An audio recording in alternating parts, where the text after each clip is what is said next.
Thank you. I'd like to now recognize my friend from California, Ms. Kiley.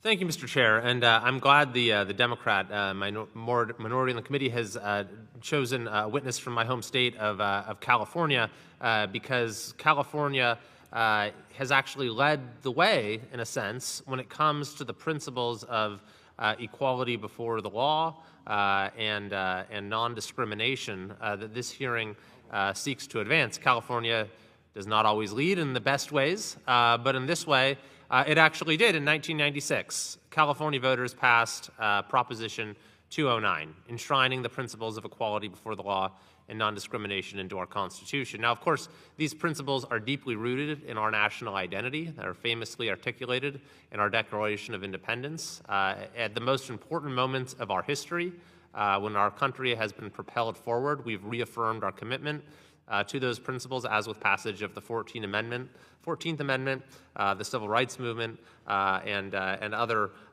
important moments in our history. And so California had a moment of that nature in 1996. It passed Prop 209, which states simply as follows: the state shall not discriminate against or grant preferential treatment to any individual or group on the basis of race, sex, color, ethnicity, or national origin in the operation of public employment, public education, or public contracting.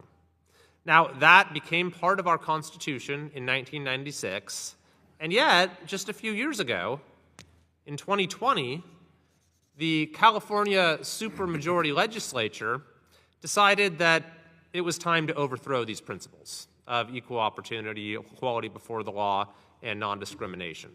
They voted to to overturn that constitutional provision, to place a proposition on the ballot to simply reverse this provision that had been in place for over 20 years. The vote in the legislature was 60-14, saying we want to reverse the principles of equality before the law and non-discrimination. But it then needed to be voted on by the people of California.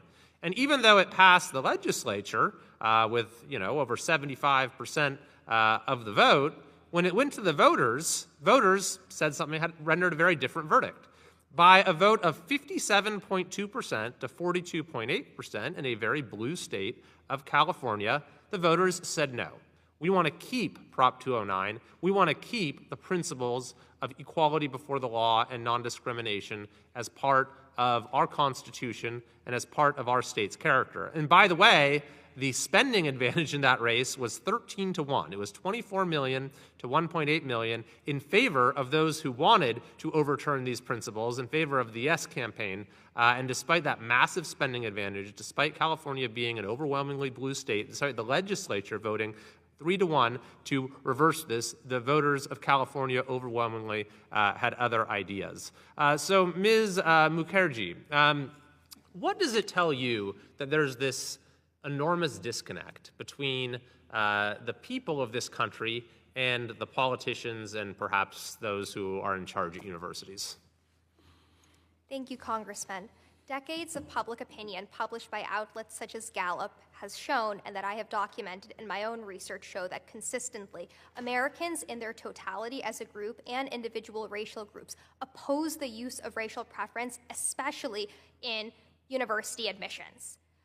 When Pew Research Center conducted a poll in the aftermath of Students for Fair Admissions, a majority, again, of Americans and a majority of Asians, whites, Latinos, and Black Americans all said that they oppose the consideration of race in university admissions. It's extremely unpopular. It has been consistently. To your point about how there seems to be a discrepancy between politicians and elites in our society and what the American people want, I actually conducted a study where I looked at all of the amicus briefs submitted in the Students for Fair Admissions case, and I found that while every single legacy Asian American group submitted a brief in support of affirmative action, a policy that has been shown to penalize Asians, their constituents, the 4 grassroots parent organizations said, no, we don't support affirmative action. So you are absolutely right that the American public opposes this policy and that there is a disconnect between our elites and what the people actually want. Thank you.